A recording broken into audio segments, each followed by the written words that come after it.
everyone. Okay, so let's have a look at Chapter 2. So Chapter 2, we're talking about financial statements. We're talking about statement of income, which we in the past have called our income statement. We're looking at statement of changes in equity, which in the past we have called statement of owner's equity when we were talking about sole proprietorships, and the statement of financial position, which again is another name for the balance sheet. Okay, so statement of income, we're looking at revenue minus cost of sales. And cost of sales is another term for cost of goods sold. So you can see it called either of those. And also from our previous example, when we did exercise 2, you saw sometimes a company provides you with even more information about their revenue. And therefore, you would start with our gross revenue, or all of the revenue, all of the sales that we had for the organization, minus off any sales discounts, minus off any sales returns, to give us our net revenue. And net revenue is the equivalent of just revenue. So if you only see the word revenue on an income statement, that's the same as the net revenue. Okay, so we've got revenue minus our cost of sales gives us our gross profit. Then we look at our other expenses, okay? Because if you remember, cost of sales is an expense. So in this chapter where we're looking at financial management, better managing our finances, we're adding more and more details into our financial statements, as well as looking at financial statements for corporations, okay? So the more detail that we're adding in this case is grouping our expenses by departments. So for this example, we have distribution costs. So we have a department called distribution, and that is where different sales expense or maybe marketing expenses would be included.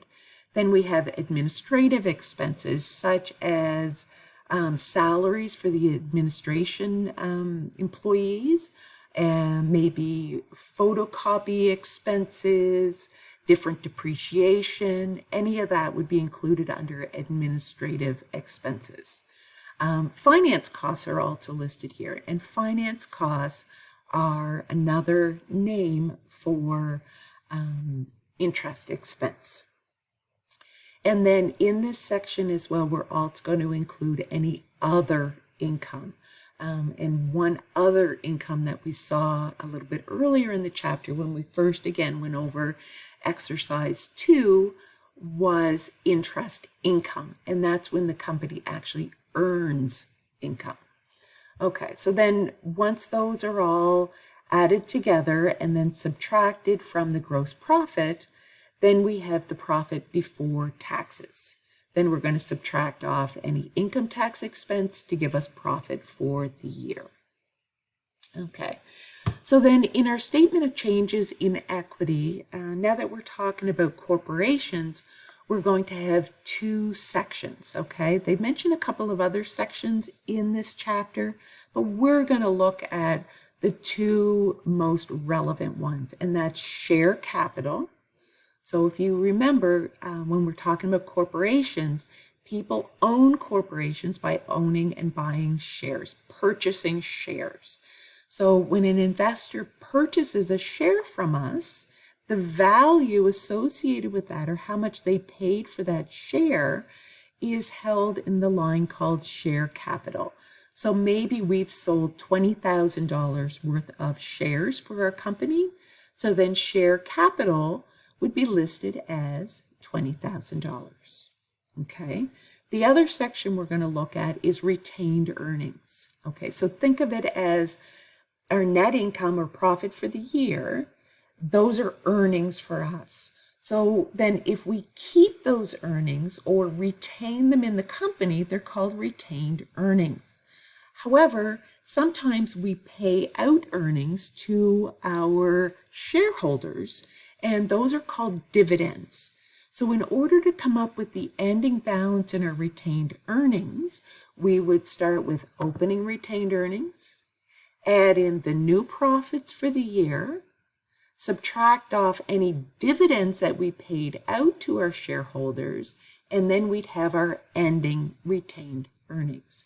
And then our share capital plus our retained earnings would add together to give us what our total equity is for the company.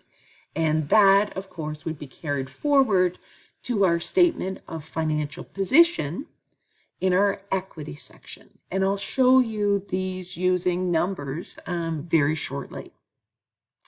And then, of course, for our statement of financial position, the other two categories would be assets. If you took Financial Accounting 2, you would have seen assets broken down into two sections: current assets, or assets that completely change within a year, and then non-current assets or long-term assets, and that would be things such as buildings and cars. And then the same holds true on the other side of our balance sheet for our liabilities. There's current liabilities, or liabilities that will completely change over, such as accounts payable, within a year. And then there'd be non-current liabilities for things such as a long-term loan. Okay, and again, we'll look at some figures here in a moment. Then we have our statement of cash flow. Not going to talk about this right now, but we will be looking at that in chapter 3 a little bit later in the term. Okay, so I'm going to step it back and we're going to look at Eastman Technologies. So this is on page 42 in your textbook. So Eastman Technologies, we have a trial balance here. And if you remember from Accounting 1, a trial balance is a list of every single account for the company and what their balance is at that moment in time. So for example, here we have cash with a debit balance of $22,000. Okay, so this trial balance is in a very weird order. It's like they've just thrown all of the accounts and their balances in a great big list. There doesn't seem to be any rhyme or reason to the listing of the accounts. Usually the way they're listed is according to the chart of accounts, the numbering system that we use for all of our categories. So if you remember, assets start with a 1, so cash might be account number 101.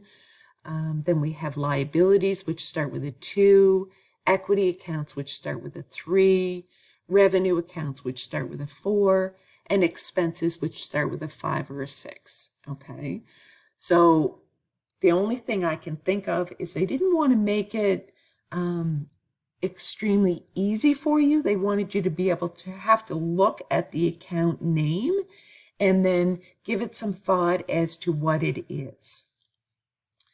So what they've also done here is next to each account, they have listed the name of the statement that it goes on. So for example, cash goes on SFP, or statement of financial position.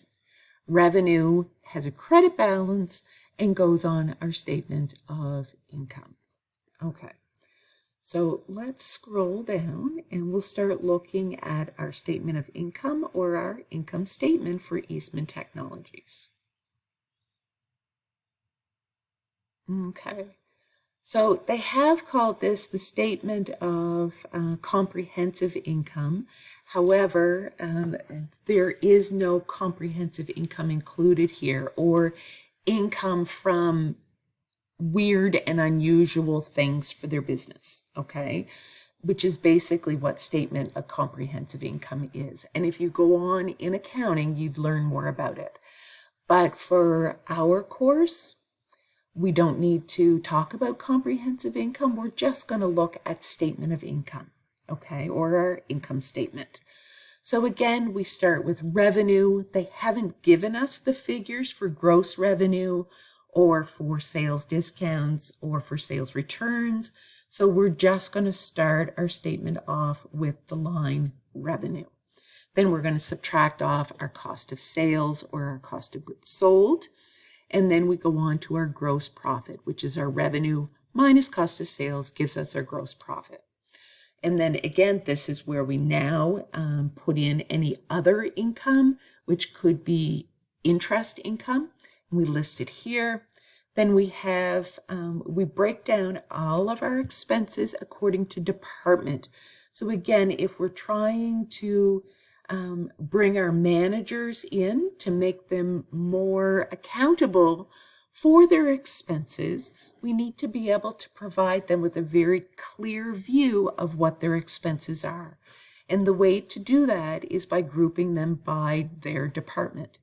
So we have distribution costs, and those distribution costs are sales salaries and advertising expenses to give total distribution costs. So maybe our manager of sales would be responsible for those expenses. And then we have administrative expenses, office salaries, lease, and depreciation. And maybe our office manager would be responsible for these expenses.